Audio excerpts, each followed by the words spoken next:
Κυπρίων, Ελαία και Έλεον, ένα ντοκιμαντέρ του Πασχάλη Παπαπέτρου για την ελιά και τον ευλογημένο της Καρπό, το λάδι. Στον τηλεθάλαμο ο ίδιος ο σκηνοθέτης. Καλώς όρισες, Πασχάλη. Καλώς σε βρήκα, Κώστα. Ευχαριστώ για τη φιλοξενία.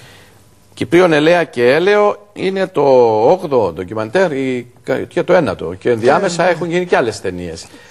Να πω στους τηλεθεατές τη σειρά κάποιων ταινιών, ντοκιμαντέρ πάνω σε αυτή την παράδοση και τον πολιτισμό μας, για να συνεχίσουμε. Δηλαδή είναι οι ρίζες του κρασιού, είναι Διαχειρός, ένα αφιέρωμα για του οδηπορικό. Είναι ο οδηπορικός της 10 εκκλησίας που είναι στον κατάλογο της UNESCO, που είναι στο Τρόοδος. Μάλιστα. Μέσα από τα μάτια του Ρώσου μοναχού Βασιλείου Μπάρσκι. Έτσι. Ο τελευταίος μαντιλάρης της Κύπρου, το ψωμί των Κυπρίων, μεταλλορύχων μνήμες, οι φάντρες της Κύπρου, ανασκάπτοντας τη Σαλαμίνα, Τρόοδος και Γενετο Κύπρος και Κυπρίων, Έλεα και Έλεον.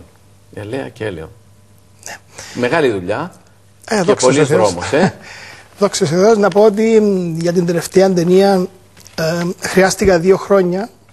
Ήταν μια δύσκολη παραγωγή, όχι πως οι άλλες δύο που ανήκουν στην ίδια τριλογία, το κρασί και το ψωμί ήταν πιο εύκολες, αλλά η ανοβρή από τη μια, αλλά και το γεγονός ότι υπήρχαν οι άλλες 2 ταινίες που με οθούσαν στο να βρω ένα διαφορετικό τρόπο παρουσίασης, έκαναν την ταινία πιο δύσκολη από τις άλλες. Εντάξει, δόξα τω Θεώ, τελειώσαμε. Σε αυτή η φάση λοιπόν τη ζωή σου για το ντοκιμαντέρ αυτό έπρεπε να κυνηγήσεις όλες τις εποχές. Έπρεπε να κυνηγήσουμε όλες τις εποχές που έχουν να κάνουν με τη διαδικασία. Δηλαδή από το μεταφύδεμα των ελιών, ακόμη και εκείνον, ακόμη και αυτόν, πρέπει να πω ότι ξεκινώντας το θέμα, έχω έναν πολύ καλό φίλο, έναν παππού, τον κύριο Πολύβιο Ηρακλέος στην Άλωνα, τον οποίο πάντα ρωτώ, είναι ένας ηλικιωμένος, ένας παππούς, και θυμάμαι που ήταν το πρώτο πράγμα το οποίο μου είπε για το πόσο ο παππούς του μεταφύδευε τις ελιές. Εύκολα μεταφυτεύονται οι ελιές. Εύκολα σήμερα, ναι, αλλά την τότε εποχή τις μετέφεραν με τα ζώα, μεγάλες, έπαιρναν κόσμο πολύ, διότι ήθελαν να γιορκήσουν νωρίς, και γι' αυτό διάλεγαν να πάρουν δέντρα μεγάλα, να τα μεταφυτεύσουν ώστε να γιορκήσουν γρήγορα. Εντάξει, υπάρχει περιποίηση της ελιάς, το κλάδεμα της, το όργωμα της. Και θέλει κλάδεμα γερό, λέει. Και θέλει κλάδεμα, ναι, θέλει τολμηρών, ή όπως θέλει η λαϊκή παράδοση, πελών κλαδευτή. Να μην φοβάται να κλαδέψει το δέντρο.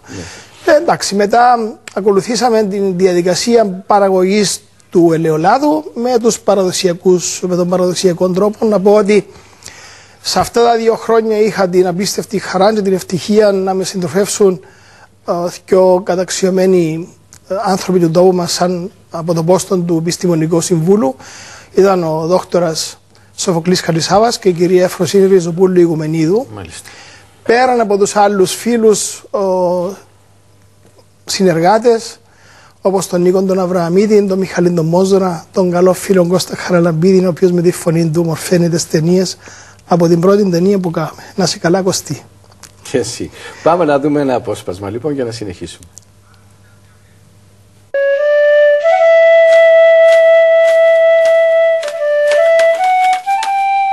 Η ελιά, δέντρο ιερό με πολλαπλούς συμβολισμούς, συνοδεύει τη ζωή των ανθρώπων της Μεσογείου εδώ και χιλιάδες χρόνια.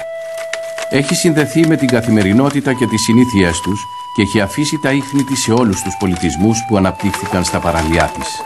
Στην παραδοσιακή κοινωνία της Κύπρου, τουλάχιστον μέχρι τα μέσα του 20ου αιώνα, η εξασφάλιση ελιάς και λαδιού για τη χρονιά, από την καλλιέργεια των δέντρων, τη συγκομιδή του καρπού, μέχρι την παραγωγή λαδιού στους χειροκίνητους ελιόμυλους, χρειαζόταν πραγματικός αγώνας. Πόσο εύκολη δουλειά ήταν? Εύκολη δεν ήταν, διότι ήταν και ο χειμώνας, έπρεπε να τις βακλίσουμε, να συνάξουμε με τις γυναίκες, με τους γονιούς μας, έτσι. Καλύτερη ώρα της ημέρας ήταν την ημέρα που έβρεσε. Άμα είχε νερά ήταν καλύτερη ημέρα. Άμα είχε νερά, εμάς είσαι μέσα σε λάσπες για να μαζέψεις τις ελιές. Θυμάσαι τις εποχές που ήσουν μητσής που πήγαινες στις ελιές? Άτε, πελός που να με του πιστεύει. Ντάγε, εντες είμαι καλό. Αλλή μόνο. Αλλή μόνο. Να λαλώ Θεέ μου και να ήμουν άλλη μια πολλά μπέκιος. Και να είναι πρώτα 20 χρόνια να βγω και βάτσιν την τουλήν της ελιάς. να γιώσουν και 1.000 λίρες να είναι ο τενέος. Πουλείς μου τα χρόνια σου να τα οράσω. Θα πιάω τα χρόνια σου και να σου έχω τα δικά μου. Μα τα σου είσαι μυαλός, εγώ έχω μητσίνα, πάω 25-30. Τα χρόνια σου να τα κάνω.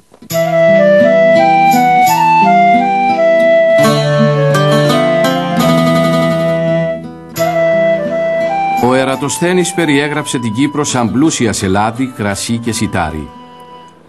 Ο Στράβων ονόμασε την Κύπρο Ευέλαιο, το δε περιζήτητο Κύπριον έλεον, καλείτο από το συνέσιο κουφότατον, δηλαδή ελαφρών και εύπεπτων.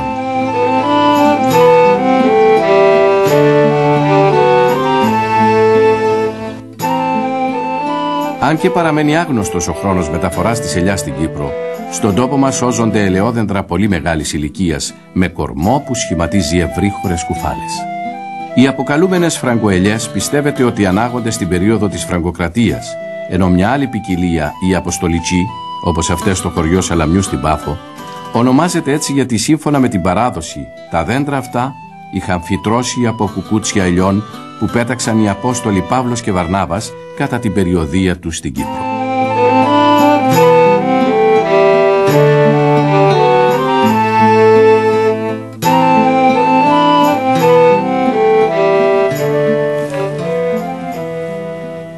Κυπρίων ελαία και έλεον, φίλοι τηλεθεατές του Πασχάλη Παπαπέτρου. Με το ντοκιμαντέρ αυτό ολοκληρώνεται μια τριλογία αφιερωμένη στο κρασί, το ψωμί και το λάδι, που άρχισε το 2001 με την παραγωγή του ντοκιμαντέρ «Οι ρίζες του κρασιού» και συνεχίστηκε το 2006 με την παραγωγή της ταινίας «Το ψωμί των Κυπρίων».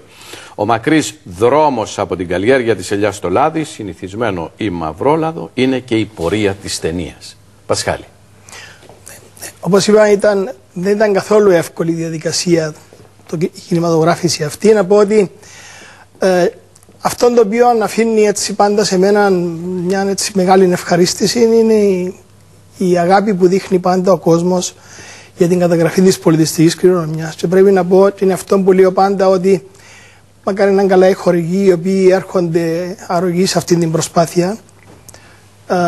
Αλλά αυτό το οποίο πάντα χρειάζεται είναι η αγάπη του κόσμου. Αν δεν έχεις τη συνεργασία του κόσμου για να σε βοηθήσει να κάνεις μια ταινία, δεν θα τα καταφέρεις όσο πολύ και να προσπαθήσεις. Να πω χαρακτηριστικά ότι στη συγκεκριμένη παραγωγή, εκείνο το οποίο θέλαμε να κάνουμε ήταν να βρούμε κάποιον άνθρωπο να μας μεταφυτεύσει τις ελιές. Και θυμούμε που είμαστε στην Αμαριέτη με τον κοινοτάρχη, έκαναμε μια ταινία για το χωριό. Και όταν του έλεγα κάτι παρόμοιο που έτυχε για το ψωμί των Κυπρίων, μου είπε: εμείς θα το κάνουμε.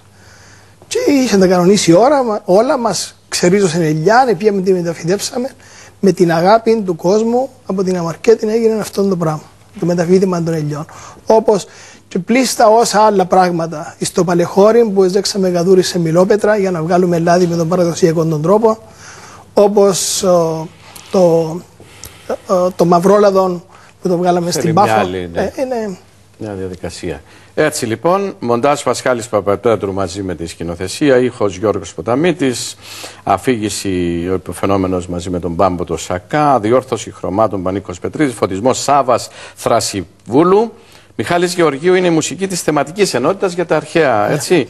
Και χορηγεί Συμβουλευτική Επιτροπή Κινηματογράφου Υπουργείου Παιδείας και Πολιτισμού, Χελάσσατ, Ελληνική Τράπεζα, Κυπριακός Οργανισμός Τουρισμού, Ιεράρχη Επισκοπή Κύπρου, Υπουργείο Εμπορίου και Βιομηχανίας.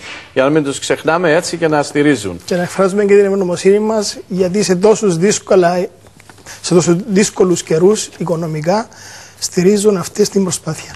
Όλα τα καλά σου εύχομαι, καλό δρόμο, καλή πορεία. Χίλια ευχαριστώ για την πρόσκληση. Να είστε καλά.